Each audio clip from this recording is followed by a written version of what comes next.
Welcome, everyone. This is the Successful Stylist Academy podcast, where we are on a mission to empower salons and hairstylists to dream big, set goals, and take action. We are here to help you each step of the way at successfulstylistacademy.com.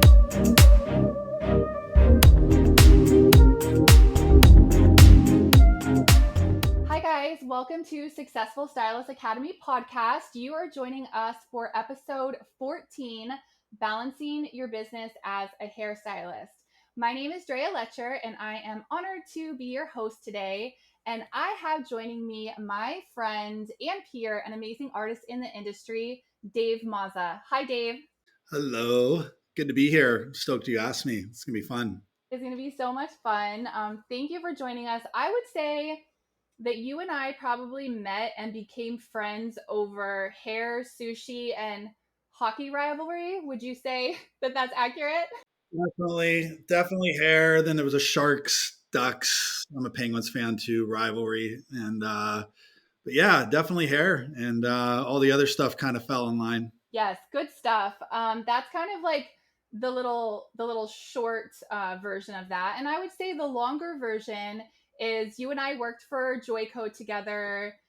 Dave was actually a guest artist, and I was just stepping into becoming a junior artist. And Dave was always good for like right when I was like about to go on stage and hyperventilate and pee my pants. You'd have something like ridiculous and silly, but like really encouraging to say, which was awesome. And getting the best out of your team. I feel like you always really got the very best out of your team. I think you noticed that everyone needed to be seen and heard, and always included people in the process. I know you were someone backstage that if someone was assigned to assist you and had washed head after head after head of hair, you always like stepped into that, even though you didn't have to, and did shampoos and allowed everyone to really take ownership and have a damn fun time at doing it. So that is something I really admired you for. And I'm really, really excited to talk about balancing your business as a hairstylist today with you. Yeah, thanks. I think balancing is huge, and we will get into some stuff about the actual balance of your business. And in the shows, it was, balancing those rooms out really well and giving people that were coming to those shows to get education a really balanced view of actually what we do every day in the salon. And that's how it all started, because back in those days when we first started, we'll get into that story. We were up against people that were huge, massive names, and we were nobody. And I was like, what are we going to show this audience? So it's like balance was one of those things. And I think it's important in all areas of your life, hair, your life at home, your family, everything. Most definitely.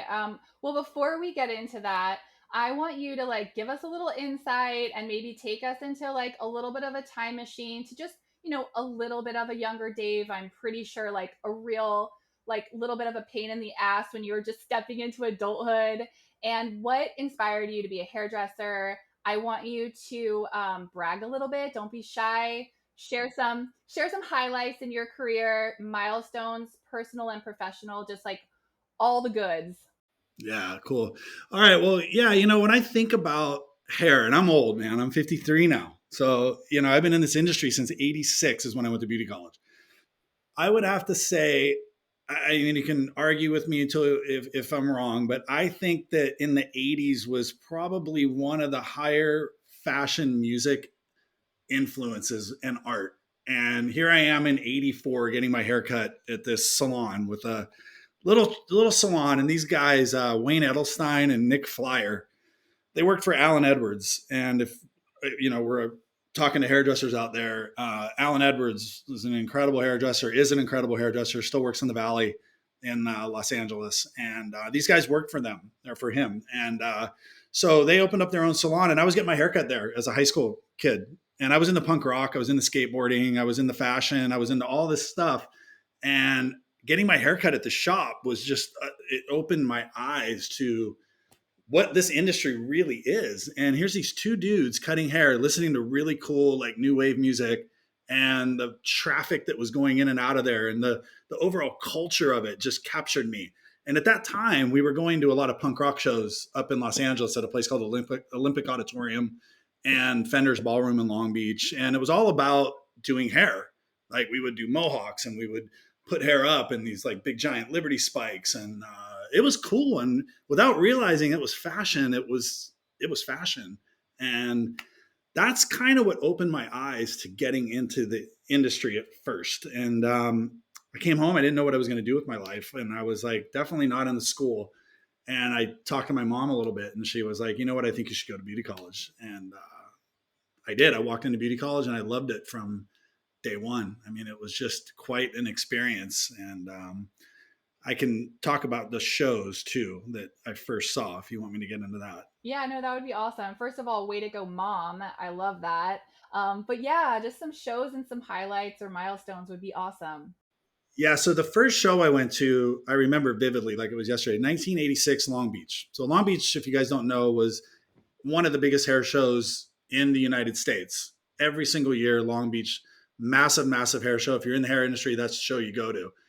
And my beauty college instructor, I remember his name, Mr. Franklin, and totally cool dude. He was always into his Joel shears and how he held the scissors. And I started grasping that there was this different side of hairdressing than I kind of thought. And he's like, I got to go to the Long Beach show and you got to go into these classrooms and they teach. And I was like, oh, I knew nothing about this, right? So I buy a ticket, I go to the show, and the first room that I walk into, Paul Mitchell, not John, Paul Mitchell, and Jeannie Bra are on stage. And they're doing things with hair that I just couldn't believe. And the products that they were using, they were not really blow drying hair. They were actually putting sculpting gel into the hair and like putting them under the dryer. And it was different. Again, back to the punk rock thing, and it was different. This was different. And it just grabbed my eye. And then just seeing all the hairdressers and everybody around the show. And that was very educational at a very young age, 18 years old. I go onto the main floor right after that, and I was just mesmerized. And there are these guys on stage with this massive hair, long curly hair. They look like they were in like a rock band. And there's fans up underneath the chairs where the models are getting haircut. And there's hair blowing everywhere. And it's a group called the Altieri Brothers. And they were the stars for Matrix back in the day. You know Hines, we worked with Hines, who very influential in all of our lives. And Hines was one of the brothers and two others. And they just were, it was like watching a rock band on stage. And so the Jeannie Bra, Paul Mitchell, the Altieri brothers, and everybody else that I saw, I went back to school and I'm like, this is it. I got to do this. This is what I want to do. And so it really solidified to me that I was in the right place for me. I just loved it. I mean, I asked you to take us in a time machine, and I don't know, like I just love revisiting that and just like revisiting like just different parts of like the beginning of our career and like just remembering why we started and like what was happening and how far we've come, but then like those cool things that we can like almost like go back to, because I feel like the wheel isn't really being reinvented. It's just like finding the latest and greatest thing and making it your own. But in order to move forward, we kind of have to look back. So that was awesome. Thanks, man. It was, and I'll go on with that just a little bit more because it was quick for me. It went really fast, and I think that latching on to the right people and then a little bit of luck's involved. I got lucky. Those two guys hired me in the shop. Remember when I mentioned the two guys that were working with Alan Edwards? They hired me and I shampooed heads, got lunch, basically washed their car. I was like a slave boy to them, but I watched and learned, and they forced me to teach to do classes. And I worked for them for like a year and a half, and then along came a guy named Russell Parks, who we worked with Russ with Joico, and he worked there. And Russ had the experience. He had the show knowledge. He knew Steve Stefano. Steve Stefano was the owner of Joico, who basically supplied our careers, you and myself and everybody else that we know and love at Joico. And so he knew Steve, and Steve gave us a chance. And I was like 20 years old, and they're like, you're going to go do a show in Colorado. And I was like, what do I do? So we got on stage, and here I am. I'm fresh into this industry, up on stage teaching. And I'm like, I remember that night before I got on stage going, what am I going to teach? And I was like, you know what? I'm going to teach what I do in the salon because it's working.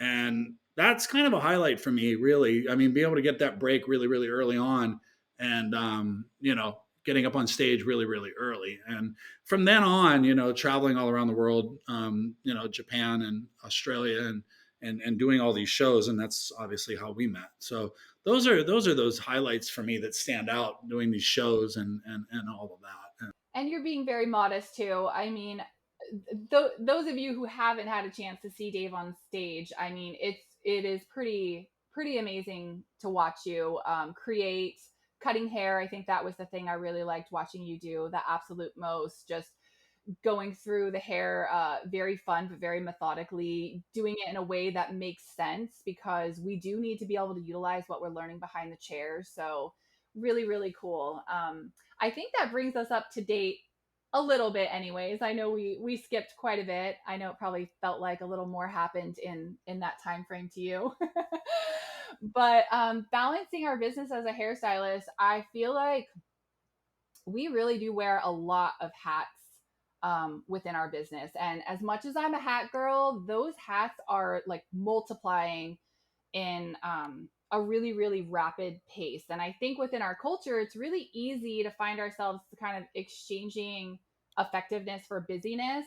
So, I mean, the first question I have for you is like, what do you have in your wheelhouse that works for you when you're balancing your business behind the chair?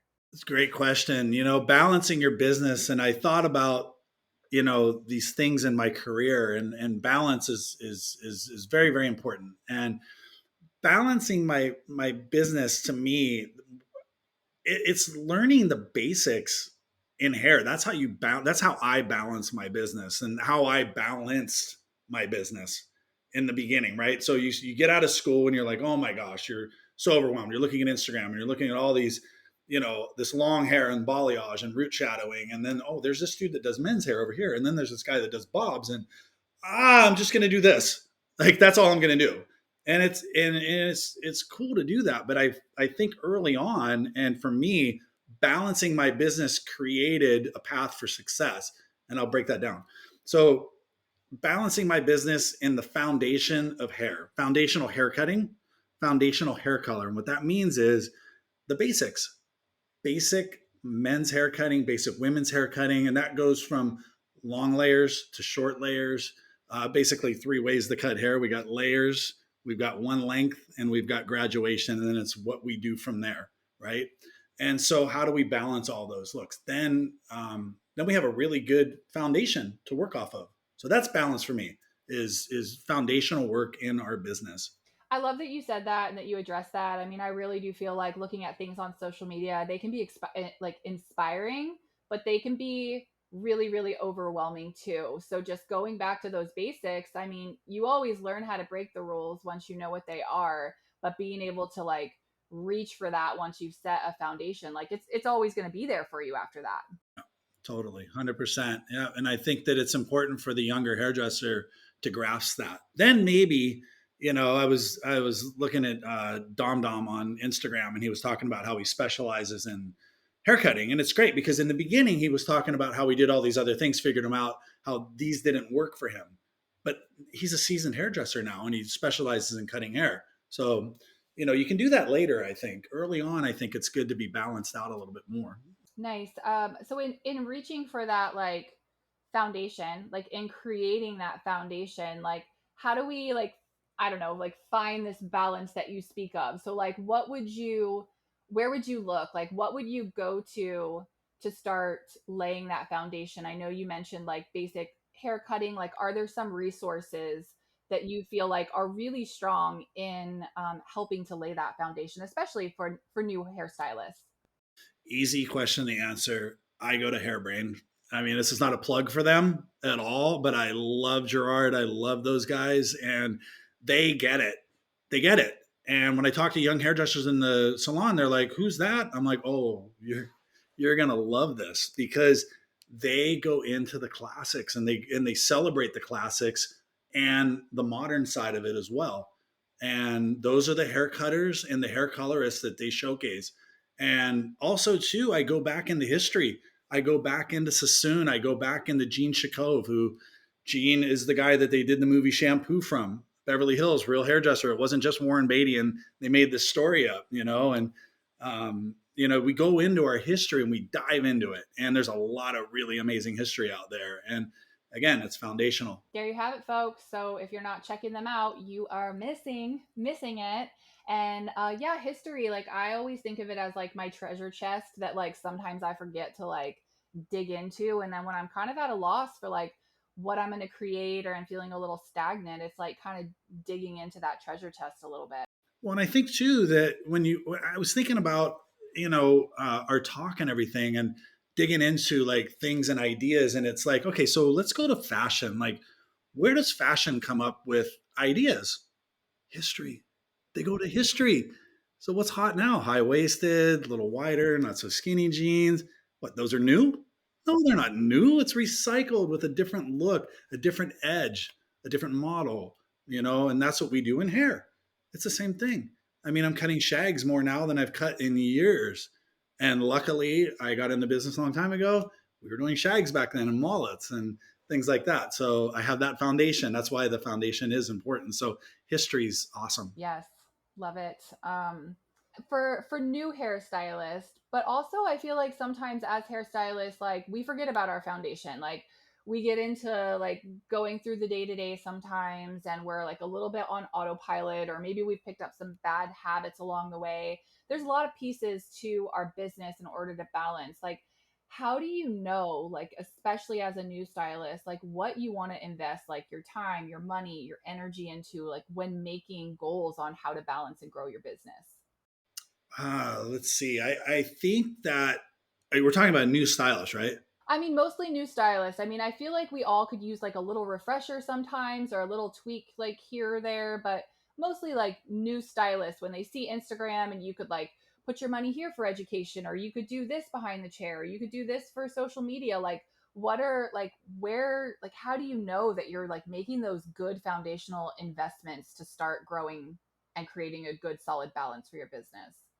How do you know? Or are you saying Like, like, I mean, obviously how do you know would be like what you think, but also I just think there's access to so many things out there, and they don't all hold the same amount of value. Like what do you think holds the most value for new stylists to invest in?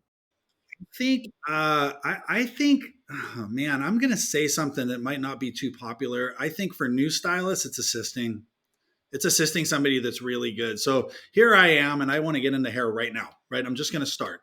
So I am going to find the best hairdresser, and I am going to see what they can do for me. So maybe they don't have an assistant, they don't work with an assistant, right? So I don't know, this girl up in Newport, Lauren Burke, she's amazing. And I don't know how to balayage. I'm going to be, okay, I'm going to call Lauren and I'm going to see if I can, can I shadow you for a day? Can I assist you? If I can't assist you, can I pay you for a Monday and you work with me? Let's see.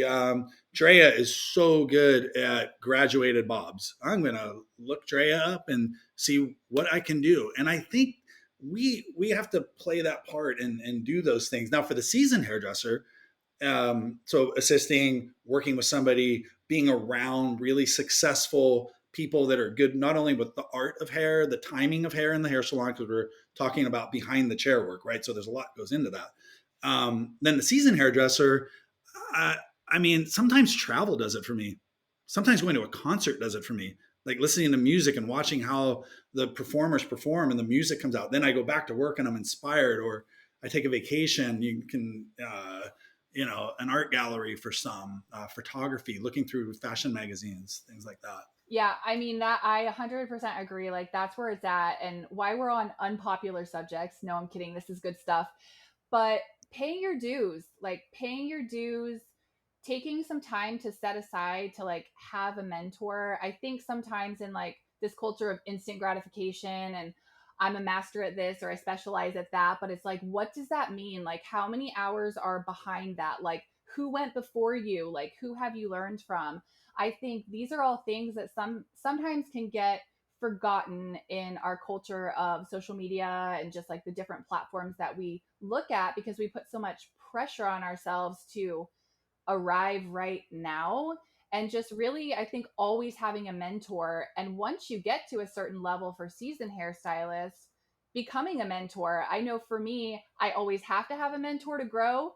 But in order to be accountable and hold myself accountable, I also have to continue to be a mentor and kind of, you know, pay that forward, and knowing that I'm in a business where I serve people, but just some of the steps that we want to skip sometimes, and whether that's pride or ego or pressure, just remembering like how important, like how valuable it is to like take the time to, like you said, just like really assist and watch and learn from people. It's not going to come from just watching videos. I can tell you that much, because your skill set can come from that. But again, it goes back to, you can be the greatest artist in the world with hair, but if you don't have the social skill and the timing and all of that stuff down, you're not going to make it in the hair salon, or it's going to take you a really long time of a lot of frustrating days and years to build a really good clientele. So you have to shadow, you have to be around people. You've got to surround yourself with very, very successful people that know what they're doing. And you got to humble yourself enough to just do what they're doing. That's all you got to do. You just have to show up. You want to know how to be successful in this industry? Work. You have to work. It doesn't come from working a 2, 3 day a week. You've got to put the hours in. If you're worried about when your break is, if you're worried about how many hours you're working in a day as a young hairdresser, I'm sorry. It's going to be a long road to building a successful clientele. Talking about being successful behind the chair. If you don't want to do that, you can go another route and get into fashion. But still, that's hard too. You're working long days. It's just the salon is different. And so you will understand that more when you work for a year and a half, or 2 years under somebody or a couple people that are doing it. And all you got to do is show up and do what they did. They've already done it. That's the beauty of it. They've done it. Just copy them. Simple.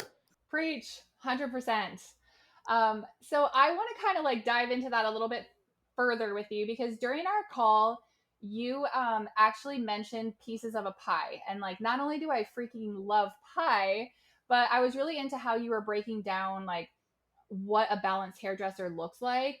So, what those pieces of a pie look like. So, if I could ask you to maybe take our audience, make them use their imaginations and kind of take them through that same visual, that was really cool. Like I loved what you were saying there. Yeah. Yeah. So, I think about what we do often, and I hear people talk that I'm around in the salons or in other areas, and they struggle and they're not busy. And I kind of started thinking, like, what is going on? And it's like, I think people are just focusing on one area too early. Again, I'm sorry if anybody's listening to this that is specializing and they're very successful. I'm not addressing you. I'm addressing somebody that's trying to build a clientele and trying to figure their way in this industry and are getting frustrated, possibly thinking about leaving the industry. And this is what I'm trying to address this. And so when I think of that pie, I'm like, okay, well, so they're only doing long hair. So that's one piece of the pie, and they're really good at it. Awesome. Stoked for you.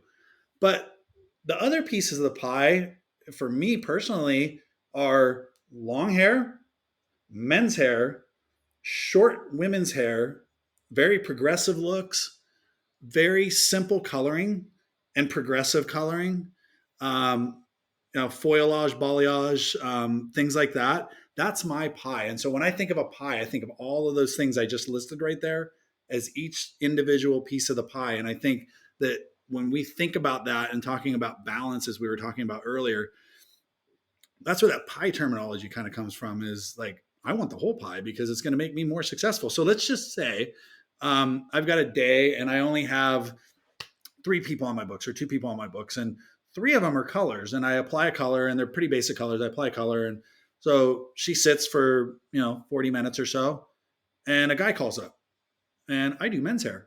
So that piece of pie of men's hair just gave me 40, 50, 60, 70, 80, whatever you charge, more dollars. If I'm charging 50 and I do 3 of those a day, that's 150 extra dollars in one day. Times that by 5. At the end of my month, that's a lot of money.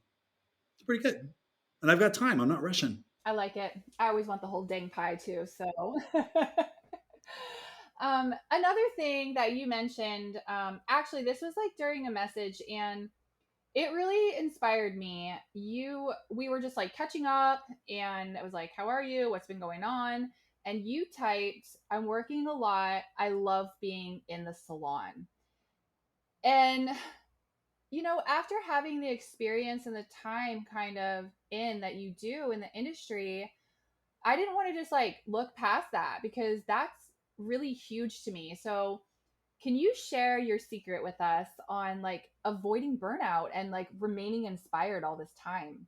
Yeah, I don't burn out too often, which is interesting. And so in thinking about that, it's like, okay, so why am I not burning out a lot? Like, I mean, I get tired. I mean, I'm like, oh man, I wouldn't mind being home today. I wouldn't mind surfing or playing golf or, going on a trip somewhere. But in all honesty, I mean, all those years, I haven't really hit that burnout that I heard a lot of hairdressers talk about. Gratitude. I'm very grateful for what I have. And I think when things start to kind of hit the fan a little bit, just in our life, right? What's the first thing that we should do, at least from all the guru books that I read and things like that? It's like make a gratitude list. I sit there and I'm like, okay, I'm grateful for what I do. I cut hair, I color hair, I make people look really good, and I make people happy. My motivation when I walk in that door is my clients and making them happy. So it's not about me, right? And a lot of hairdressers, I feel there's a shift into the hairdresser that is all about me. It's all about my Instagram. It's all about my vibe. It's all about this. And there's a place for that. But in the salon, it's about the client. And so when I'm in the salon and I'm making people happy, right? From, the girls on my Instagram that you'll see their pictures of, which are like the really cool, like progressive looks. That's what I post, shorter hair. Um, I do their mom's hair. I do that girl's 75-year-old mother's hair, and it's like a root touch up and a super simple basic haircut and a blow dry. But she's happy.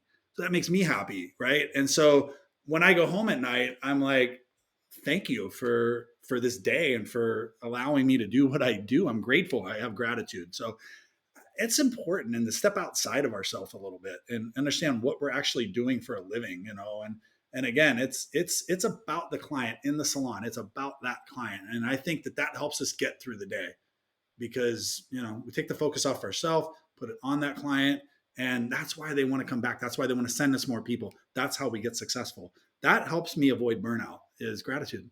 Beautiful, my friend. Yes, I mean it is definitely an honor to serve people, and I feel like anytime I like get in a place where I don't know, like it is about me or I can't pull myself out of something, like it's amazing what happens when you go serve someone else. It pulls you out of like yourself, and we do get to do that like every day in our industry, so it's pretty special. I'm going to add. So some hairdressers are like, oh, yeah, BS, whatever. Okay. Traveling a little bit is good. I need to travel more. I haven't traveled much over the last couple of years, but I just got back from 2 trips, went surfing with my boys down in Mexico. Girlfriend and I went down to go see my family back east. And I come back and I just feel great. And I realize I need to do that a lot more. My schedule during the week, I am a high volume hairdresser. I work quickly. I do a lot of clients and I'm very busy. But I also come in late, a day or two a week. Well, a day a week. I'm not going to lie. It should be 2 days a week. And, I'll surf, I'll play golf in the morning before I come into work, or I'll do it afterwards in the summer. So I have outside activities that are very, very important to me.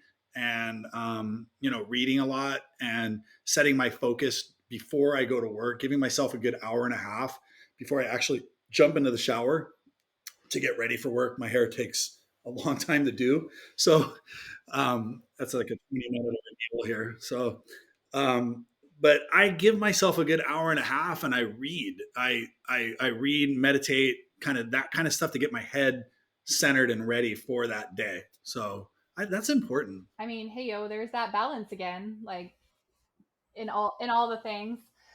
So, I mean, lastly, everything's always an exchange, energy, time, whatever it is. And you've shared so much with us today. Where can we find you? Like, how can we support you, like, on your next venture, your current journey? Well, thanks. You know what? I'm honestly, I'm just in the salon now. I'm on Instagram. That's what I'm doing. Before COVID, I was going into beauty colleges and teaching what you and I are talking about. And I want to get back on that because for a while they weren't live. Like I couldn't go into the beauty college. So, I love doing that. And, but I'm on Instagram, Dmaz hair, DMAZ hair, one word. Follow me along on there. And, if you're ever in Mission Viejo, I'm at the House Salon. It's a great, absolutely beautiful salon. I owned a salon for about 26 years, and for 4.5 years now, I've just been behind the chair, and I love it. I've got two wonderful owners that I work for, Andrea and Jane, and that's where I'm at. Mission Viejo, the House Salon, and D Moz Hair on Instagram. That's it. Yes. Sounds perfect.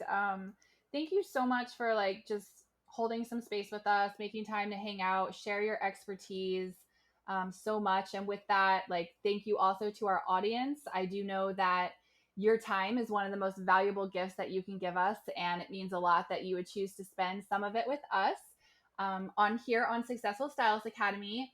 With that said, don't forget to join us next week where we're going to be with Abby Rose on becoming a wellness stylist. Thank you all